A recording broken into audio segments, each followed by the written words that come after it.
A paz do Senhor, meus queridos e amados irmãos em Cristo Jesus, mais um vídeo, né? Como vocês estão? Na santa paz do Senhor, né? Para você que é novo no canal, no final, ó, deixa um joinha, né? Você que já é inscrito, sinta abraçado pelo Espírito Santo, na graça e paz, né? A paz do Senhor Jesus. Nós estamos continuando, hoje nós estamos com a quarta parte do estudo sobre missões, e hoje entra a história de missões. O cristianismo é uma das três religiões dominadas por uma ideia missionária e universal. O cristianismo conseguiu tornar-se universal. Não que todas as pessoas da terra se tenham tornado cristãs, mas sim que o cristianismo encontrou um lar em quase todos os países do mundo. A geração pós-Pentecostes tumultuou o mundo, propagando o cristianismo para além das fronteiras da Palestina, e o que antes era como uma seita judaica, depois foi considerado uma religião mundial.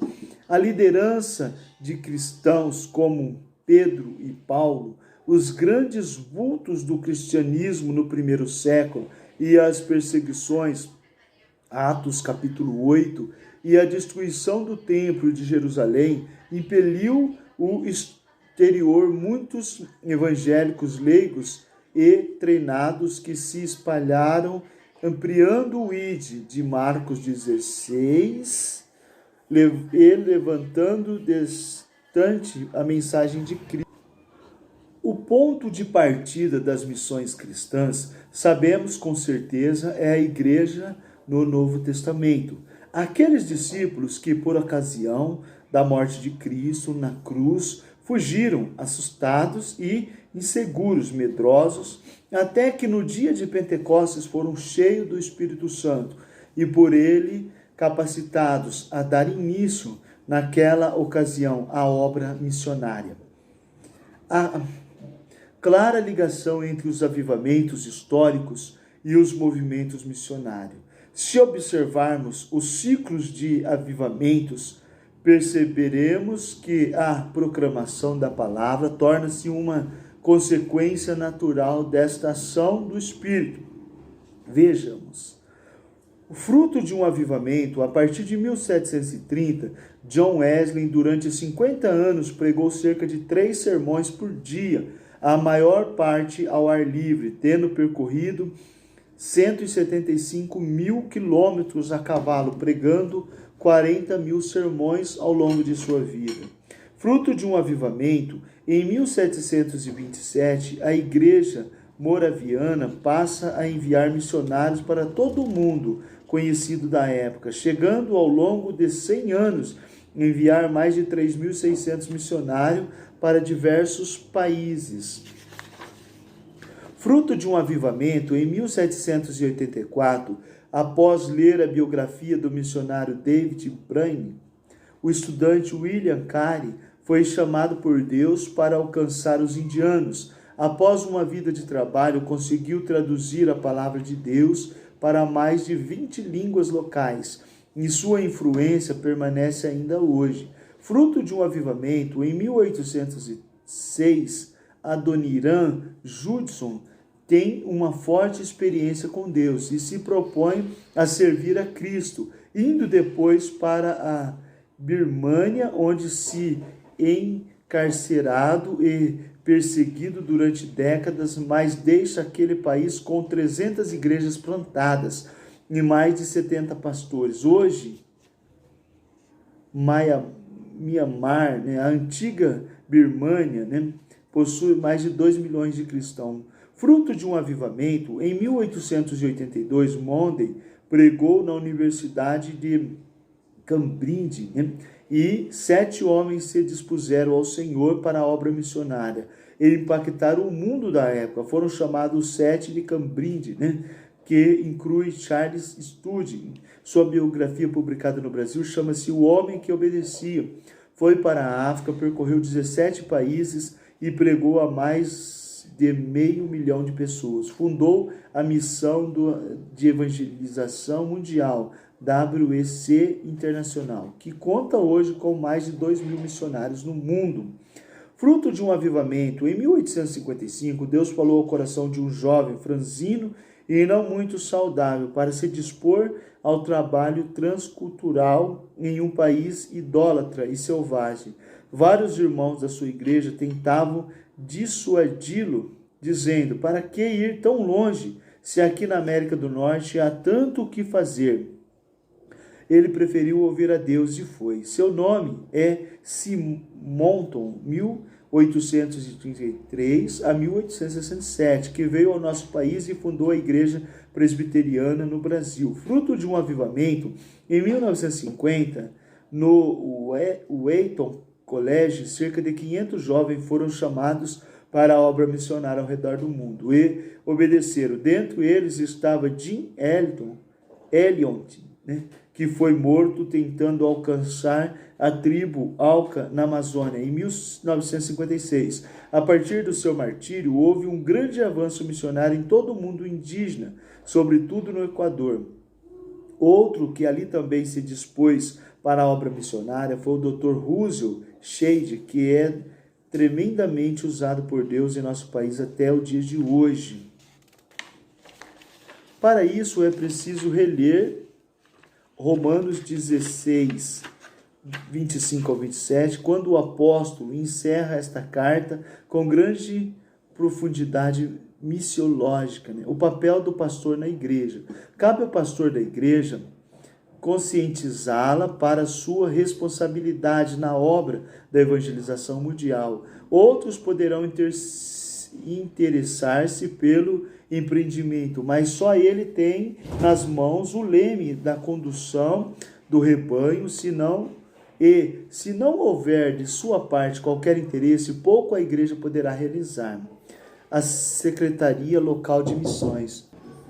Em Romanos 16, 25 e 27, ele fala assim, Eu estou com a Bíblia aqui, tem comentários de John Wesley, uma Bíblia muito legal também, Doxologia. Ora, ao Deus que é poderoso para confirmar vocês, segundo o meu evangelho e a pregação de Jesus Cristo, conforme a revelação do ministério guardado em silêncio desde os tempos eternos, em que agora tornou-se manifesto e foi dado a conhecer por meio das escrituras proféticas, segundo o mandamento do Deus eterno, para a obediência da fé entre todas as nações. A este Deus único e sábio seja dado glória por meio de Jesus Cristo para sempre. Amém. Aí ele fala assim, a Secretaria Local de Missões. A Secretaria Local de Missões, supervisionada pelo pastor, é o departamento que instrumentaliza a ação missionária da igreja local. Ele deve orientar-se por um regime interno e deve conter as normas gerais para sua atuação. A responsabilidade da igreja como missionário. Filipenses 4:16. Vamos ler lá. Filipenses 4:16. Ele fala assim, Aleluia. Deixa eu só localizar aqui. Porque até quando eu estava em Tessalônica, por mais de uma vez vocês mandaram o bastante para as minhas necessidades. Não que eu esteja pedindo ajuda, o 17. Pois o que realmente me interessa é o fruto que aumente o crédito na conta de vocês. Recebi tudo e tenho até de sobra, Estou suprido desde que Epafrodito me entregou o que vocês me mandaram, que é uma oferta de aroma agradável, um sacrifício que Deus aceita e que lhe agrada, O 16 ele fala, porque até quando eu estava em Tessalônica, por mais de uma vez vocês mandaram bastante para as minhas necessidades, A responsabilidade da igreja em sustentar o missionário, em ajudar o missionário, Filipenses 4:16. Quando a igreja se dispõe a enviar alguém, deve prover os meios suficientes para que ele não venha experimentar necessidades tais a ponto de prejudicar a obra que está sendo iniciada. O missionário não deve estar às voltas com os problemas financeiros. É preciso que ele esteja totalmente desimpedido para o ministério da pregação. Outra responsabilidade da igreja para com o missionário é proporcionar-lhe preparação adequada para o exercício de sua chamada. É contraproducente enviá-lo a um mínimo de conhecimento do idioma, das condições sociais, políticas e do contexto cultural do país onde vai trabalhar.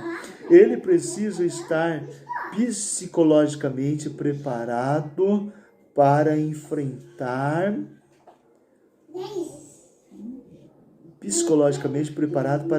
as situações adversas de toda ordem, e aonde assim permanece ativos e confiantes, sabendo que o seu trabalho não é em vão no Senhor.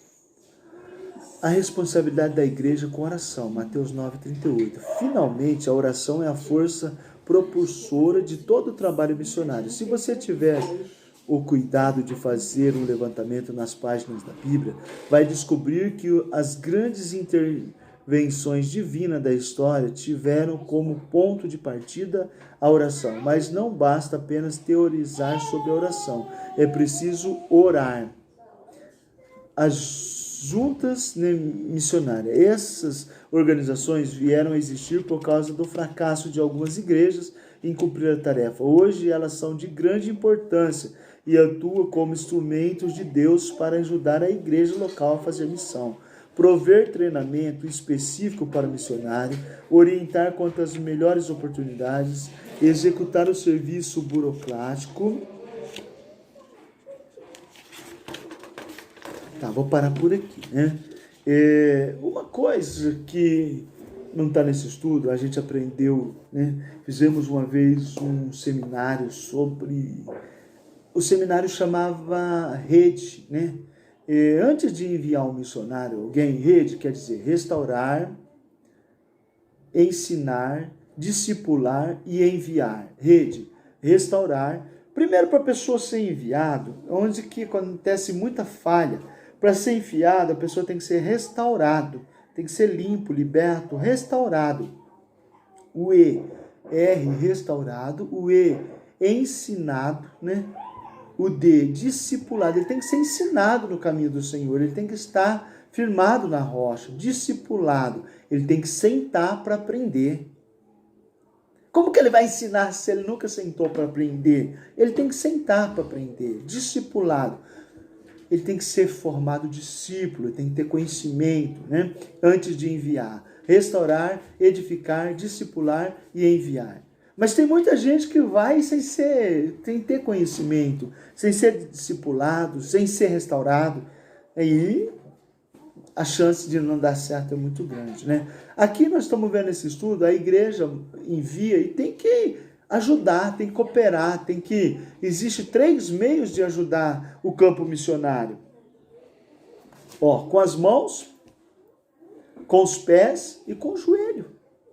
Com o joelho orando pelos missionários que estão no campo. Tem muito missionário que está pagando com a vida. Com os pés indo fazer o ID de Jesus. E missão não precisa ser nos Estados Unidos, na Europa. Começa a fazer missão dentro da sua casa. Começa a fazer missão dentro dos seus vizinhos. Começa a falar de Jesus em pequenos campos. Depois você vai crescendo. Prega no seu bairro. Não tem espaço na sua igreja? Vai para a rua, né? Na sequência aí tem fotos. Hoje nós tivemos 3 pontos na cidade falando de Jesus. Então, você que gostou, para o vídeo não ficar muito longo, é o estudo de missão, é a 4ª parte, né? Você que gostou do vídeo, deixa um joinha. Você que é novo no canal, se inscreva, né? Você que já é inscrito, sinta abraçado pelo Espírito Santo. Um grande abraço, né? Fica com Deus. Deus abençoe sua casa, sua vida e sua família. Saiba que nós estamos orando por você. Nós estamos orando pelo campo missionário. E nós estamos com a campanha de oração. A campanha nós estaremos orando até 7 de setembro. Eu quero fazer 21 oração. E sempre quando aparecer a bandeirinha do Brasil, né? ou aqui, ou aqui, ou aqui, né? Sempre quando aparecer a bandeirinha do Brasil nas redes sociais, sabe que tem alguém orando por você, tem alguém orando pelo campo missionário, tem alguém apresentando os hospitais, né? Quando você orar, ajuda nós na campanha. Quando você orar, não precisa falar, só posta a bandeirinha do Brasil nas redes sociais, né? Para alguém saber que a campanha de oração está seguindo. Então fica com Deus, Deus abençoe.